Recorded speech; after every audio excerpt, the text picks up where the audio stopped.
Bedtime stories for adults. If, like me, some of your fondest memories are of being tucked in and hearing a favorite story as you drifted off to sleep, you'll love this channel. Here, you'll find gentle bedtime readings of my own books, narrated by my assistant May, in a soft, soothing voice designed to help you relax. No jarring sound effects, no sudden noises, just calm, feel good stories to ease you into sleep. If you enjoy these stories and would like to support the channel, you can also find all of my books available on Amazon. Chapter number 1, Retired. I remember the day I first saw her, in Stormwind, raven-haired beauty of no comparison shimmering in the morning sun. I knew in an instant we were destined to be together forever, and that destiny would start an adventure that would transcend worlds and realms and start me on my epic quest, the quest for Nimicie. I am Sergeant Don Zart, retired, formally of His Royal Majesty's Guard.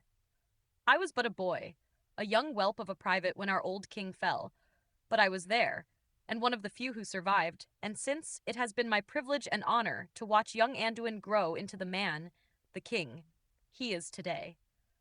Oh, sure, they tried to promote me with one battlefield commission or another to a blasted officer, but every time they did, I'd walk up to the first high-ranking officer I saw and punched him square in the face. A week in the brig and I'd be busted down to sergeant. Again. Don't call me sir, I work for a living, I'd always say. Well, now I'm retired and wondering what the hell I want to do with the rest of my life. Mandatory retirement at 49 of a non-com seemed so far away. Perhaps a small tavern on a lake with a gone fishing sign on the door till 8 p.m. But was that the end of it all? My life of action and adventure surely couldn't be over yet. I felt I did something wrong, something that threw my destiny out of whack, but what? And there I was, sitting on a bench in Stormwind on the canals, throwing pebbles at a map of Azeroth I had laid on the ground in front of me, trying to figure out where I wanted to retire. The first pebble landed on Gundrak, in the Northlands, and I thought to myself, I don't want to be drilling holes in the ice to fish when I'm 90. Good hunting, though. The second landed on an oasis in the northern Badlands. I'd probably end up married to some half-horsewoman and eating turtle soup the rest of my life. This was not looking good at all, but the third pebble landed smack dab in the middle of the Plaguelands. I leaned back and scratched my chin. The Plaguelands, huh? Greater sagefish, mountain grizzly, no one but ghosts for company. But I was used to ghosts being an old soldier. But ghosts carry little gold and do not pay for drinks, I said to myself. I was about to throw the fourth of my 5 pebbles when a shadow planted itself in the middle of my map and didn't move. Hey! I exclaimed. Do you mind? I'm trying to determine my life, her. Looking up, I stopped mid-sentence and was dumbfounded by the most beautiful woman my old eyes have ever seen, her raven hair shimmering in the sun. Without even looking away from the city map she held in her hands, she spoke to me. Do you know a good cooking trainer here in this city?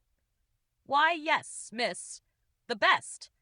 I stood and straightened my uniform and gave my armor a quick dusting.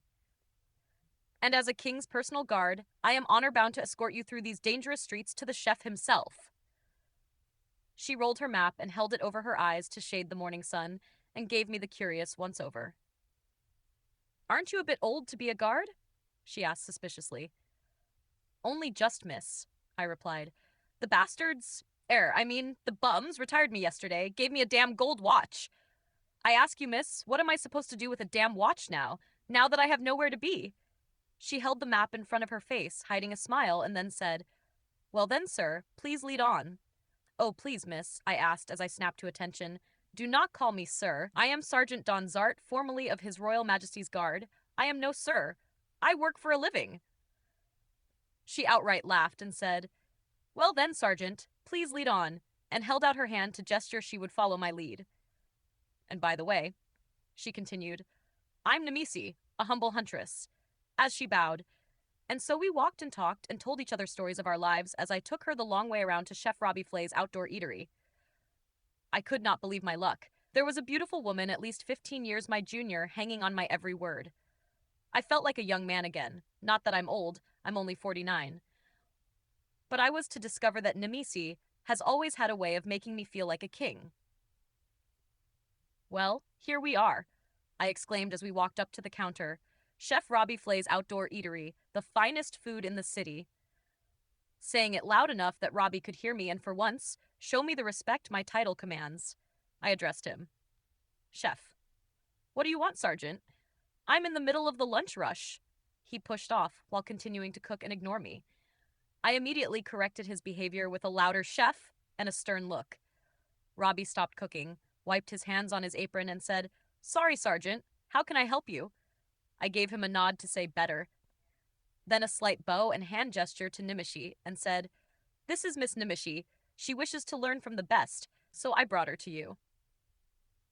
Fine, Robbie proclaimed as he went back to cooking. Come back after the lunch rush and we'll get your tart started on doing dishes. I took a step forward, determined to show Robbie the toe of my boot, when Nimicie pulled me back and shook her head with a smile. Chefs are rarely polite, she chuckled. I want to thank you for getting me the job.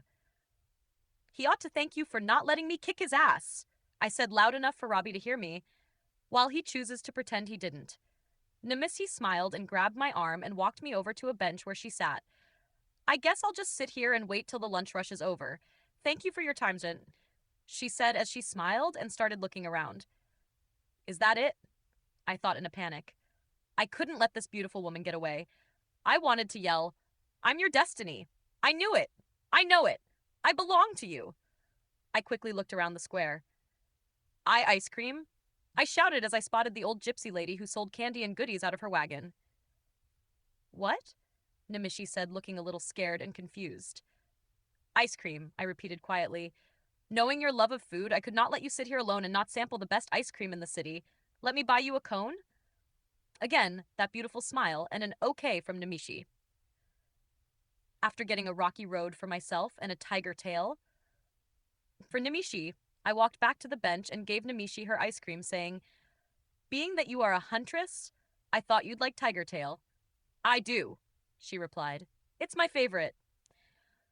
As we sat and ate our ice cream, I told Nimicie the story of how, as a boy, the king would sneak out of the palace in disguise to come to this wagon to buy ice cream.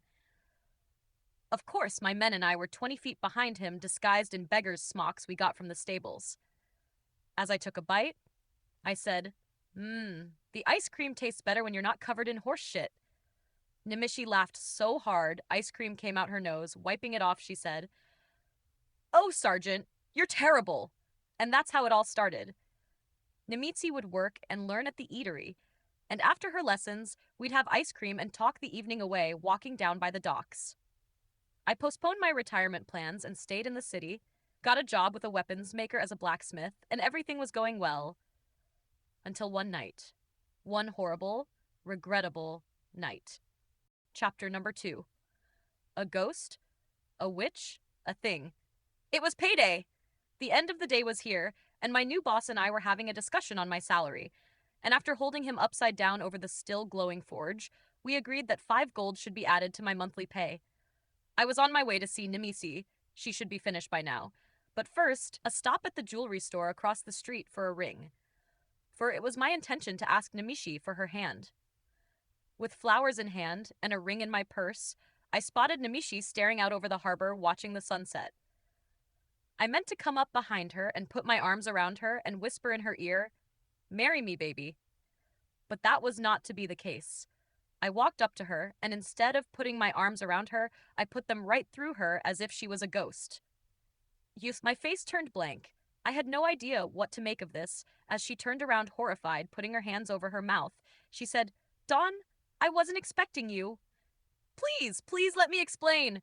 I did all I could not yell witch. But that would have got her to put to death on the spot. Stoned or burned. I just couldn't do that to this girl, this thing I thought I loved. Just stay the hell away from me, I said as I turned and headed to the pub to drown my sorrows. She grabbed my arm and said, Please, Dawn, let me explain. And get the hell out of my city. You have 24 hours. I spouted as I jerked my arm from her grasp and marched into the pub. Stumbling home from the pub after 3 or 12 kegs of dwarven ale and still clutching what was left of the beautiful bouquet of flowers, now just stems and a few petals, who did I spot sitting on my doorstep but Nimicie? I stumbled over to her and dropped the stems in her lap, saying, These for you. and plopped down on the step beside her. Why Nimicie? Why are you a ghost or witch or thing? What the hell are you anyway? I slurred out. Quietly, she spoke while looking at the broken flowers in her lap. I'm a realm shifter. A single tear streamed down her cheek. I meant to tell you so many times. Yeah, well, what's-ever you are, you broke my hurt, I said while flopping back onto the stairs. I can't talk to you now, she said. I'll see you tomorrow after work, and she stood as the stems hit the ground as she walked away. Sitting up, I yelled, Don't come back! I'll have you killed! Hell, I'll kill you myself, was the last words out of my mouth before I passed out on the steps. With the dawn came my return to life and the mother of hangovers. A bucket of cold well water over my head and off to work I went.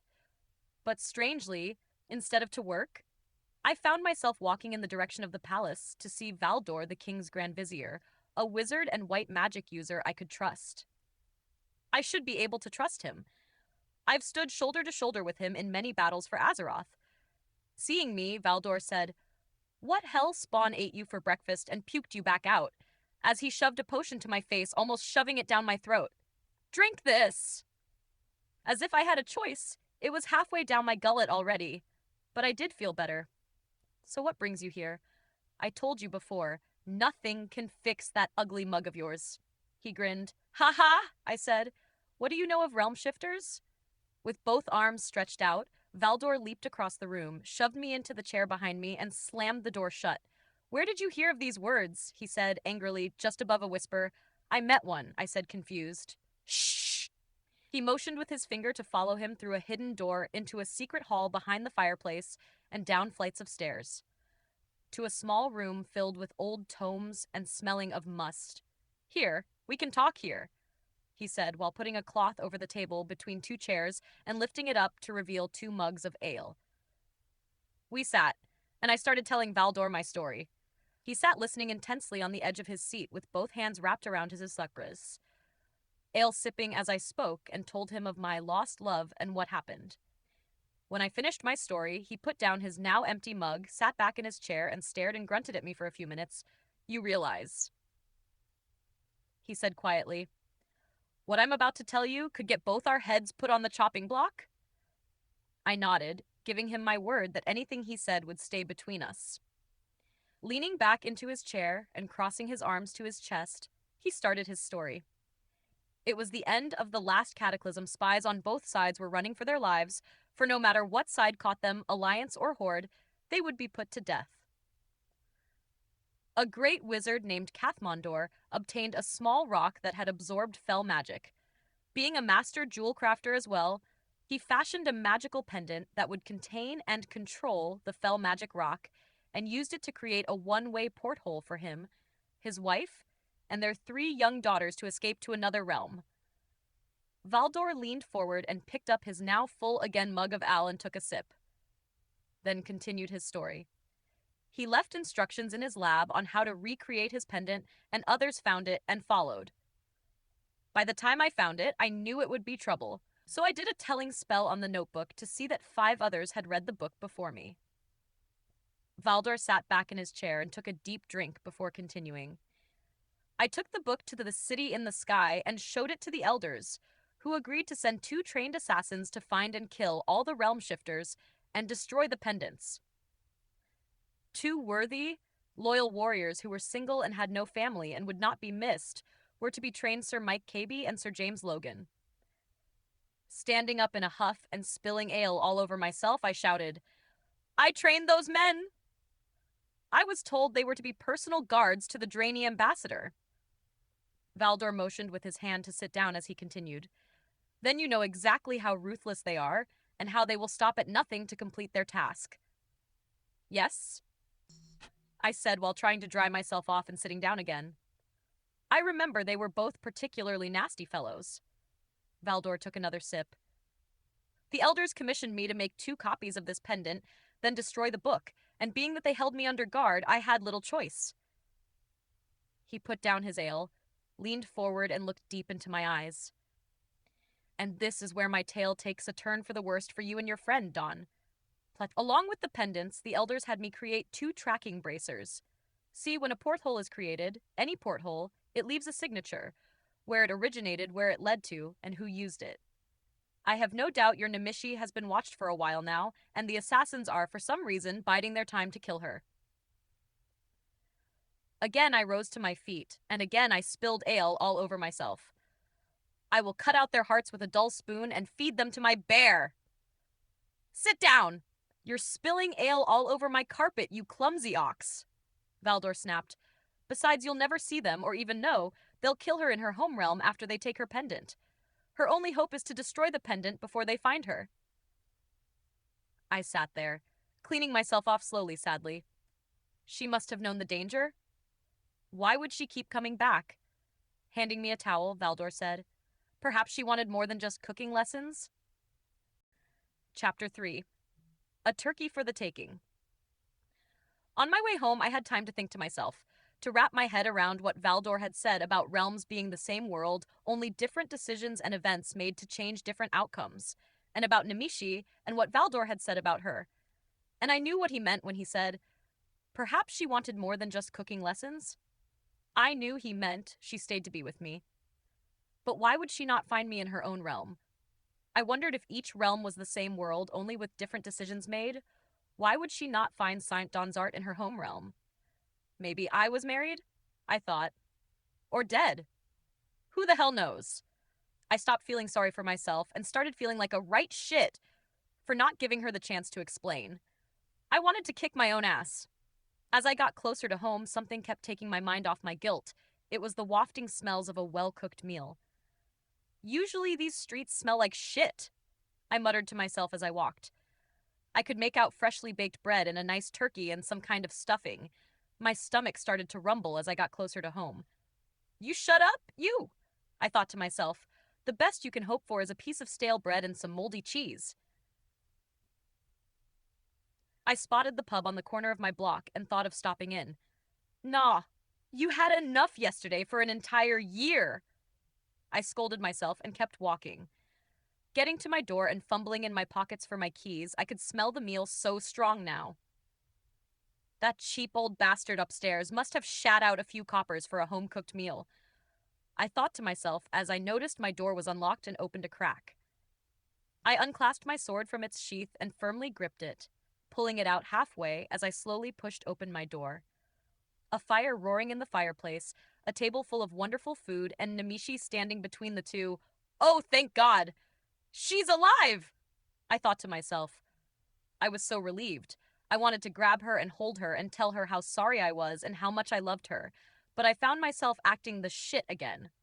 Pulling my sword from its sheath and pointing it at her, I said, "Didn't I say I would kill you if I ever saw you again?"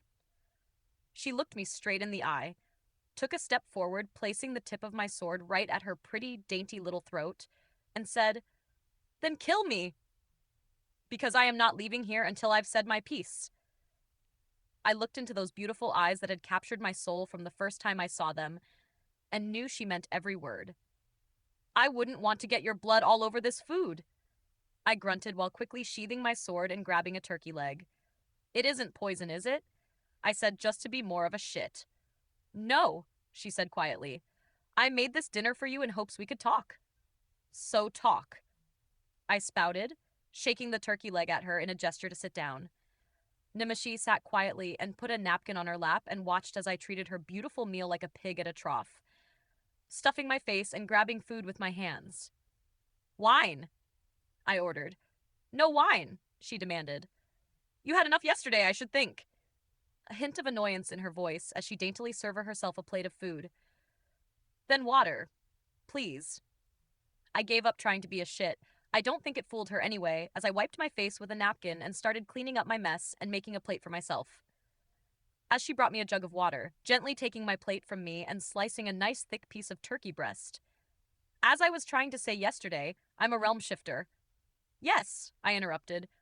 "I went and saw a friend today, the Grand Vizier. He told me all about realm shifters." I stared coldly into her eyes. "I suppose that pendant you wear is the fell magic, the pendant your father Kathmandor gave you?" "Yes," she replied, trying to keep her cool, but giving away that she was getting increasingly annoyed by starting to hack through the turkey. I softened my gaze.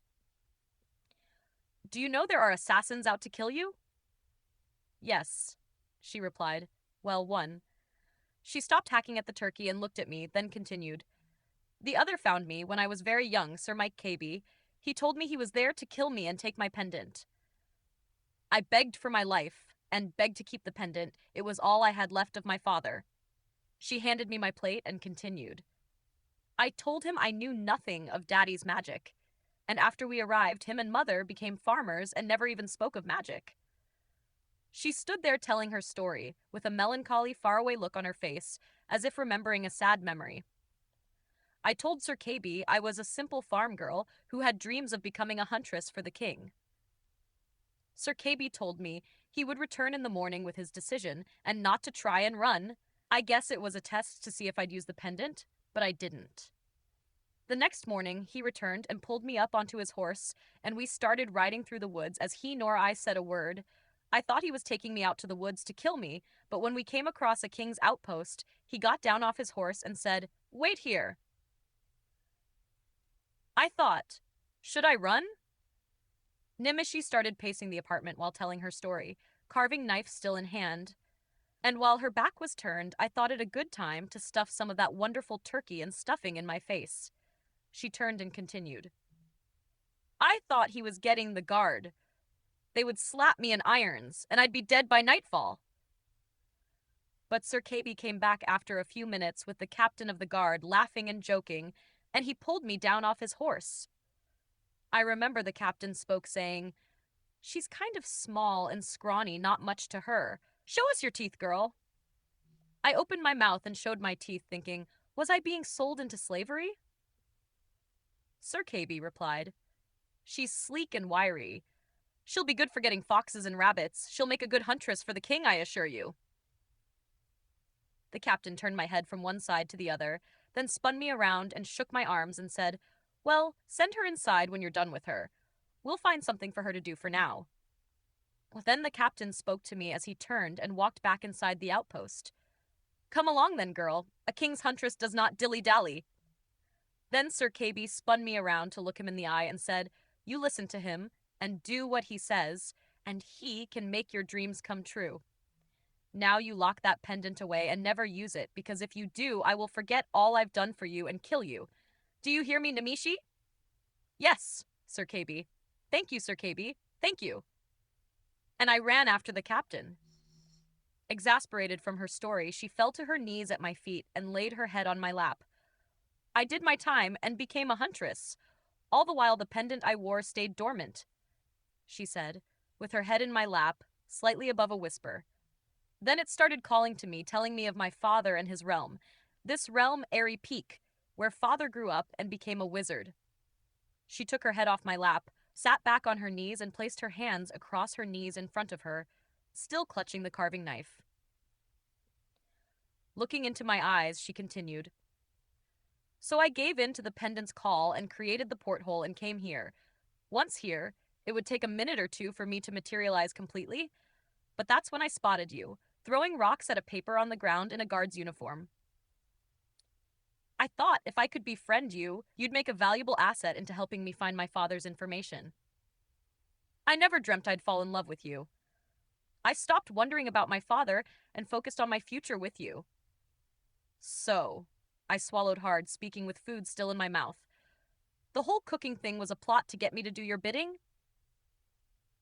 She stood and started waving the carving knife in my face. "Let me tell you about your damn Robbie Flay. He wouldn't know his ass from a hole in the ground when it comes to cooking." I dropped my plate on the table, sat back in my chair, and put my hand on my sword and said, "Do you have plans on using that?" She shook the knife at me one more time. "I just might." Then she slammed the knife down on the table and walked over to the fireplace. With her back to me, she continued, "I just said I love you. Did you not hear that part?" "I did," I said softly, as I wiped my mouth with a napkin and tossed it onto my now empty plate. "But then, why the lies, Nimicie? Why would you just not try to find me in your realm and not cause this crazy mess?" She turned to me with tears in her eyes. "I tried. You're dead." She ran to me, fell to her knees, and once again laid her head in my lap. "On my realm, you fell in battle beside the old king.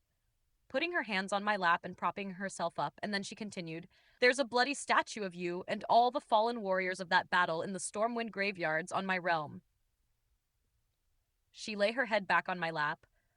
"When I found it, I cried, and I knew I could not live without you. And so I used the pendant again to come back. I used it one last time to go say goodbye to my family. I was returning to you to be with you forever when you came up behind me and went through me." I thought to myself, as this wonderful woman lay crying in my lap, "You are such a shit, Dawn. All you can think of is your pain, your loss. What of hers?" I could not let her give up her life, give up her family to become a hunted, wanted woman by two of the most ruthless assassins in the universe. How would I feel coming home from a hunt to find her dead and knowing I was the cause? No, it was better to let her go and in time forget about me. She would be safe. I gently picked her face up off my lap with both hands and leaned forward, bringing my face inches from hers to look deep into her eyes. Drying her tears with my hands on both sides of her face, I said, "You are, and always will be, the love of my life." She raised her chin and closed her eyes to kiss me, and every fiber in my body was aching to feel her soft lips against mine. But instead, in a heartbeat, I grabbed the pendant from around her neck, snapped it off, and threw it into the fire. It exploded with a great green plume of fire and the evilest sounding hiss I had ever heard. When she realized what I had done, she began to scream, "No, I love you. I cannot live without you." And as she started to fade from existence, she looked deep into my eyes and kept repeating, "Hellscream. My realm is Hellscream. Find me. Find me. Finn." And she was gone. I fell back in my chair with the weight of a broken heart. Then, in a mighty rush of anger, I rose, screamed a primal scream, "Ah!" and lunged at the fireplace, hitting the headstone above it so hard it loosened the mortar and it crackled as the dust fell into the fire. I stood there for a moment, head hung low over my chest, my now throbbing fist still in the dent in the rock where it hit. "I can't come to find you, Nimicie." I yelled at the fire. "It would put you in danger, and that I will never do again." I looked down under my arm with my head hung low and noticed the plate she had made for herself still sitting on the table untouched. Beautifully set with perfect proportions of meat and stuffing and salad, I did not even notice that was on the table. The last piece of perfection I would ever have in my life again. I thought to myself as I grabbed it and tossed it into the fire, and off to the pub I stormed. Chapter number 4. Chilly here? The next day, or at least, I think it was the next day? I woke up on the couch in Valdor's quarters at the palace. "God, you look like shit! Here, drink this!" Again, Valdor was shoving a potion into my face. I drank it and felt better straight off. Then Valdor came up behind me and started pushing me out his door. "Go take a bath and find a fresh uniform. You're stinking up my quarters," he said as he pushed me out the door while yelling at me, as he fanned his door behind me, "Come back when you're done. I have questions." Not knowing if I'd be allowed in, I made my way to the guard's house to grab a bath. And it did make me feel good when each of the boys snapped me a salute and welcomed me back. One of the privates even laid out a fresh uniform for me. I enjoyed my bath completely. Perhaps it was because it was the first 30 minutes in the past 2 months Nimicie did not enter my head. I got out of the bath, got dressed, and did as Valdor requested and headed back to his chambers. I knocked, he answered, and for the first time since I woke up, I saw his face. A huge bruise on the left side of his face from his eye to his chin. "What happened to you?" I asked, pointing at his face. "I made the mistake of trying to help a drunk barbarian home from the bar last night." "Oh, sorry," I replied. "You should be." He motioned for me to come in and sit down. "So after you hit me, I put a spell on your drunk ass and made you walk and cluck like a chicken all the way back here to the palace so I could keep an eye on you." "I guess I deserved that," I said. Yes, you did." Valdor put his hand on my shoulder and sat me down in the chair, then went off to his desk to get something. "Megan says you're not welcome back at the Pig and Whistle again till you apologize and pay for the damages," he shouted from the other room. I was starting to think I should have stayed home last night. Valdor came back in the room, walked up to his front door, pulled a handful of powder out of a pouch, and blew it at his door. From out of nowhere, a flash of pink light shot around the door, across the walls and windows, and back to the door, finishing with the sound of a vault slamming shut. I looked at him with a look of wonder on my face. There, he said. Now we can talk. Like it? He asked. I made it for you. I call it the powder of secrets. Why pink? I jokingly asked. Because you're such a girl. Shut up and drink your ale. Valdor snapped while coming over and sitting in the other chair. I was about to ask, what ale? But before I could get the words out, 2 mugs of ale appeared on the table between us. Valdor took a sip of his ale and asked, So what's going on, Dawn? I have not seen you that drunk since your wife died. Are we going to go through another 2 years of you being a drunken bum? No, it's over, I stated as I took a sip of ale and proceeded to tell him all that happened after I left the palace yesterday. Well, good, Valdor said. She is gone. The pendant is destroyed. A happy ending. Now get out of here. I've got work to do, and don't you have a job or something? Nah, I don't want to go to work. My boss will just piss me off, and I'll end up back in the pub. I shuffled my feet and took another sip of ale. Why don't you go hunting? Valdor said while sitting back in his chair and taking a big gulp of ale. Get out of the city for a while, he said and took another sip. Yeah, I put down my mug. Yeah! Let's go hunting, Valdor. We have not been in a dog's age. I'll go get Chili and we'll go. All right. Chili, Valdor exclaimed while sitting straight up in his chair. Is that mangy old killer polar bear of yours still alive? I would hope someone would have killed him by now. I motioned my hand in a calming motion and said, Hey, Chili loves you, and he saved your ass more than once. My ass? My ass! Valdor stood and dropped his pants and started hiking up his robe. All right, Valdor, I said, hoping to stop him. No, you look at my ass, he angrily stated as he bent over, sticking his naked, mangled, and scared butt in my face. It's half gone. Because of your bear.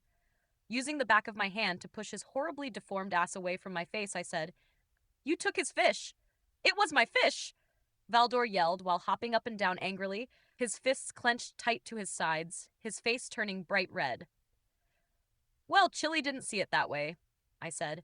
Anyway, it was a long time ago. Chili has forgiven you. Pull up your pants and let's go. Valdor grabbed his mug of ale and chugged it down, then pulled up his pants and sat down with his leg crossed across the other and shaking his foot to distraction as the color started coming back into his face. Loves me, ha! Loves me smothered in onions and gravy, he muttered to himself. No, you go. If that bear is going, I not go, he said as he chugged down another mug of ale. You go? You go and forget that girl. Take a month, hell, take a year, he said as he snapped his fingers and the pink light shot around the room again, only this time making an unlocking noise.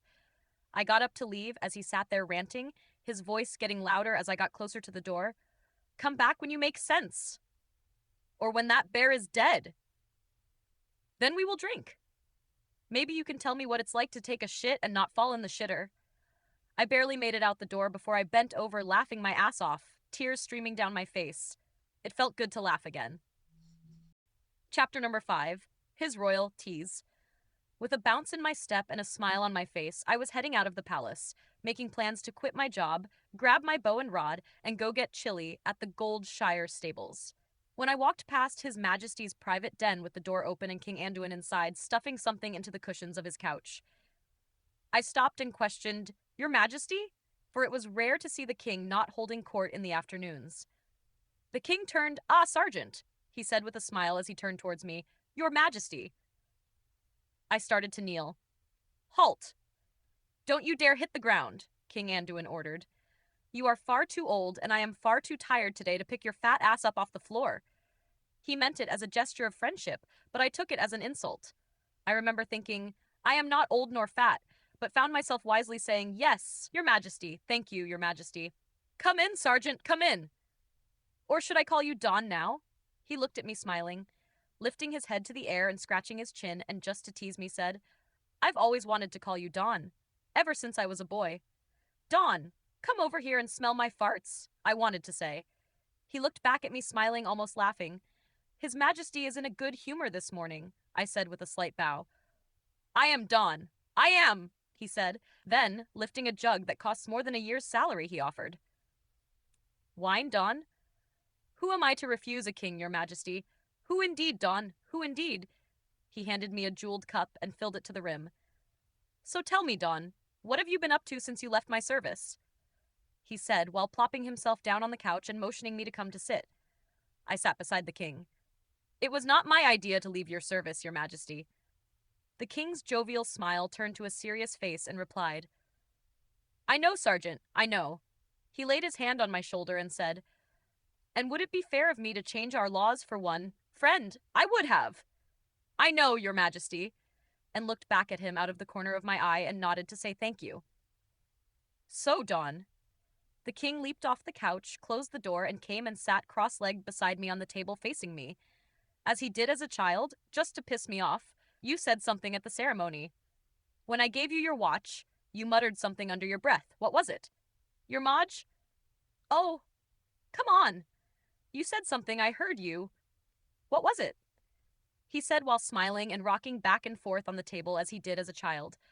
I could still hear him saying, Look, Sergeant, I'm filling this nice clean table with my farts, and rocking them back and forth into the table. I'd break my post, pick him up off the table, put him down in a chair, and return to my post.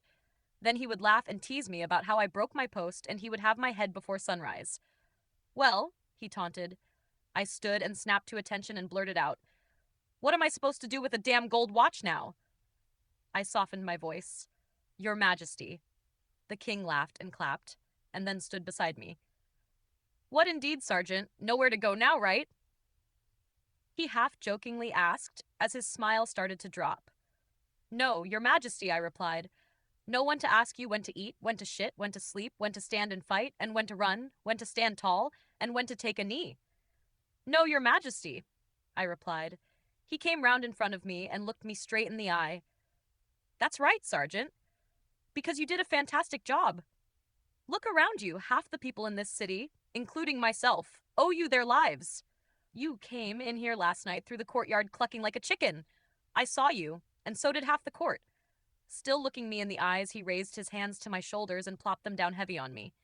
And did one person say anything to you, make a joke, smirk, smile, or even raise an eyebrow at you as you passed? No, Your Majesty, I replied. That's right, no, Your Majesty, he repeated while nodding. My God, Sergeant, I can't even get that level of respect. With a half smile, he pointed his finger in my face and continued. So don't you dare, start feeling sorry for yourself on my watch. Your watch is over. You did a fantastic job. Now go enjoy your golden years. Because time is yours now, and because you are timeless in our hearts and will always have a home here. Do you get the symbolism now? You stubborn old fart, he asked. I smiled. Yes, Your Majesty. Thank you, Your Majesty. Good, he replied and poured us each more wine. I looked at this man, this king. I had the honor of helping grow into a man, and I felt I had to cry with pride. But instead, I made a joke. Your Majesty? I questioned. Yes, Sergeant. Speak, he said while putting down the jug on the table and sipping his wine. Your Majesty should have that speech engraved on the box for the watch. It was very good. I looked at the king and smiled. Ha! He stated as he slammed his hand down on the table. I shall have that done this very afternoon. Thank you, Sergeant. My honor, Your Majesty, I said as I gave a slight bow. The king smiled and returned to amusing himself teasing me. So, Don, where are we off to on our first adventure in retirement? The king walked to the back of the couch in front of the fireplace, jumping in the air and landing perfectly on the red velvet couch without spilling a drop of his wine. And even the couch cushion on the arm seemed to catch his head and tilt his crown over his eyes. I gulped down my wine, put the cup on the table, and said, Hunting, Your Majesty. Ah, hunting, the king said fondly, while holding his wine glass high in the air above him as he lay on the couch. Would that I could go, wine women and singing at Goldshire, wolves and spring bears in Elwyn Forest, and those pretty speckled trout in that lake. What was it again, Sergeant? Crystal Lake, Your Majesty, I reminded. Ah, yes! Crystal Lake, he said as he took a sip of his wine. I simply can't get away. Oh, but thank you for the invite, Don. You did mean to invite me, didn't you? He said while lifting his crown off his eyes and looking at me for a reaction. Oh, yes, Your Majesty, always, Your Majesty. I would be honored, Your Majesty. I quickly stammered out and gave a bow. Wait! Hunting! The king interjected and sat up, put his wine on the table, and glared at me as if he just had an amazing idea. With a huge smile on his face, he pointed in the direction of Valdor's quarters. You just came from seeing Valdor and you asked him to go hunting, didn't you? He accused with a smile on his face and walking toward me now. And you mentioned chili, didn't you? Said the king, with a wide gaping smile on his face, and his figure pointed to my face. I forgot, your majesty, I grumbled out grudgingly. Ha! Ha! The king roared with laughter. Oh, Don, you are such a troublemaker, he'll be grumbling to himself for the next week. The king managed to get out while in the midst of a laughing fit. I am sorry, your majesty, it was so long ago. I started and was quickly interrupted by King Anduin. I was 16, I believe, the king said while grabbing his wine and returning to the couch. Only just, your majesty, it was a week after your name day. I started and was interrupted again by the king. Oh, please, sergeant, the king said and stood. Let me tell the story? I get to tell so few, he asked as he smiled. Oh, please, your majesty, I requested. The king paced around the room as he continued. Now let's see. We were in this very room, I was here, you were there, and Valdor was on the other side of you there. The king pointed around the room as he continued. You were trying to convince me to let Chili, your pet, join the royal guard when we got the news that a band of Rouge trolls had captured Goldshar. The king continued. Without a word, I grabbed my sword. The king pointed at his famous sword Valor, whistled for my griffin, and hopped out that window there. The king walked to the window. To my horror, your majesty. You flew off like a shot. It was all Chili, Valdor and I could do to scramble the men and get us all mounted on horseback and get after you while keeping you in sight. I said as I walked over to him and looked out the window with him. But horses are no match for a griffin's speed. Your majesty, so while riding, Valdor held his hand out to the sky and muttered some magic to slow down your griffin, I informed. Did he really? Questioned the king. You know, sergeant, I had that griffin killed. Thought him too slow to be in my service. I must have a talk with Valdor.